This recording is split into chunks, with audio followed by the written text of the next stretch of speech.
So, Mr. LaHood, to what do you attribute this not guilty verdict? To a pursuit of truth, to being zealous advocates, to being humble when it was appropriate, to being aggressive when it was inappropriate, but always having a strategy moving forward, knowing there's a scripture that says that the truth will set you free, and I believe that's what happened with Adrian. Was this a case of scapegoating? Was this a case of scapegoating? We didn't say that originally. We wanted to present that case without calling it scapegoating. The jury got there. They got the feeling when we spoke with them after. What did that mean? Well, they saw gaps in the government's case. There was gaps in the case.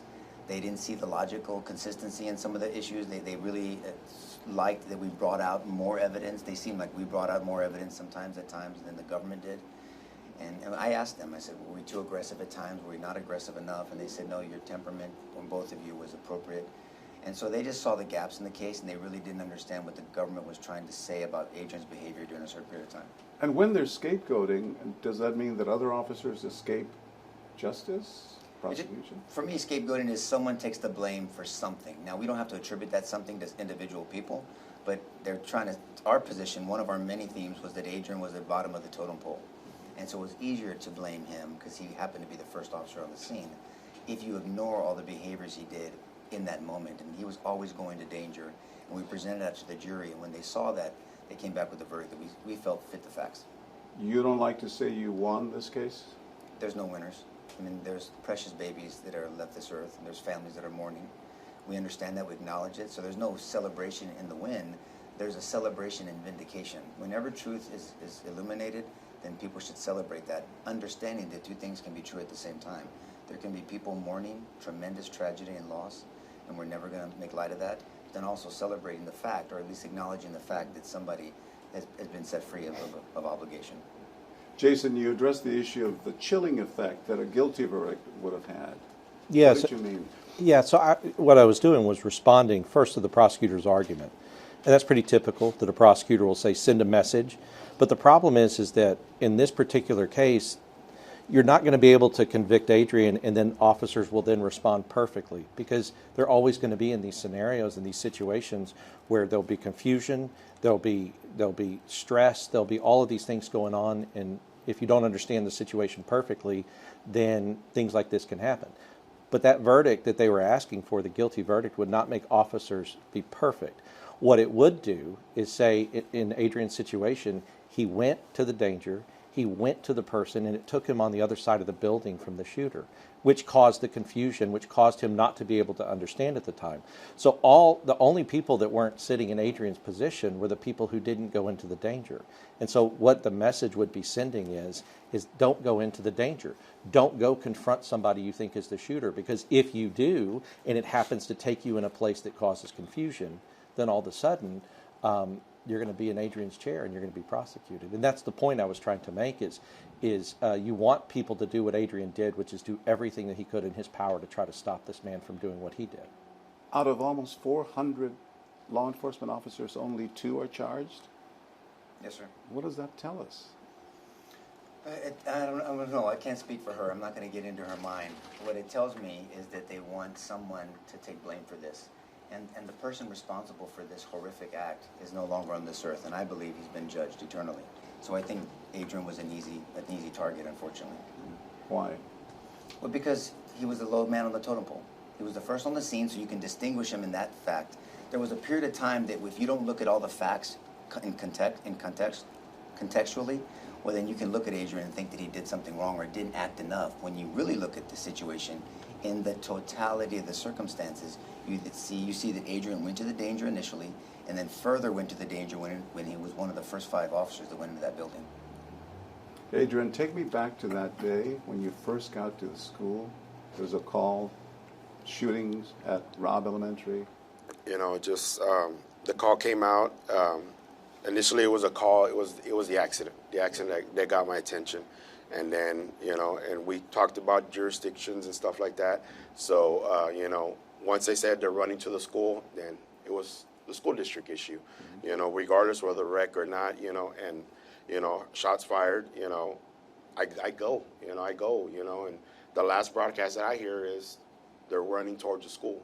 Didn't get a description. Didn't get nothing. When I pull up to that crash site, and I drive in and I see that now, after the day after I did my interview, I could, I said it was a woman, I knew it was a teacher because I've already acknowledged that, through a process. But at the time when I see her running, I didn't know it was a man or a girl. So I go to her, I go to them, and confront them, Melanie Flores? Yes, Melanie Flores, And, she's hysterical. She's telling me. And, as soon as I get there, the rounds start going off. And like I said, I have 5 other buildings around me, so everything's just echoing everywhere, Yeah, it's just commotions. Everything's just going through your mind and processing. She's yelling at you. You're trying to get information, relay it, because like I said, I'm the first one on scene. I can hear everybody. I just don't know. I can hear the sirens. I can hear everything. I just can't see nobody. And John, I think it's important though, but the timing matters.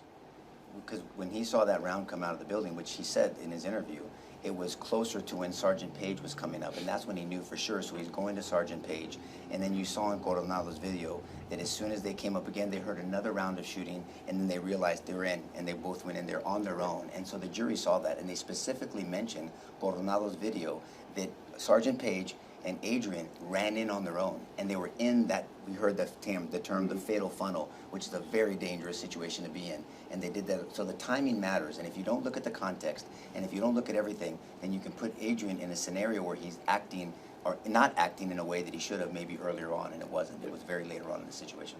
Do you feel you're being made a scapegoat? When the videos came out and started playing, yes, I realized that, they handpicked me. This was, they had an excuse for everybody else. They did this, they did that, but I had to do this. I had to do that. Everybody else, their train of thought was perfect. They did what they were supposed to do, what they did, but I didn't. That's when I felt like, yeah, I was pinpointed to be chosen to do this, I did the best that I could with the information I was getting, And if you've never been in a situation like that, you can sit here and tell me all you want about what I would have done or what you would have done. Until you're in that mix, you can't tell me anything different, Adrian, did you ever see the shooter? No, never saw him. Never laid eyes on him? Never laid eyes on him. And the prosecution didn't dispute that. Yeah. Never in question, John. It was never in question. But yet there was other officers that laid eyes on him. There was another officer that asked permission to shoot him. There was another officer that was on the same side, one of 3, that had a long rifle that had the ability and the opportunity to maybe distract, deter, and prevent or impede the shooter from going in that building. Why aren't they in court? That's a question that we can't answer. Why weren't they charged? We don't know. You never saw the shooter. Never saw him.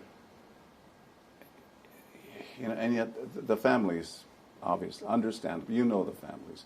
How tough is it for you to go back to Uvalde and your family? It's very hard. I left after 50 years living in Uvalde. Born and raised there. Born and raised there. Worked 18 years with the Head Start program as a teacher.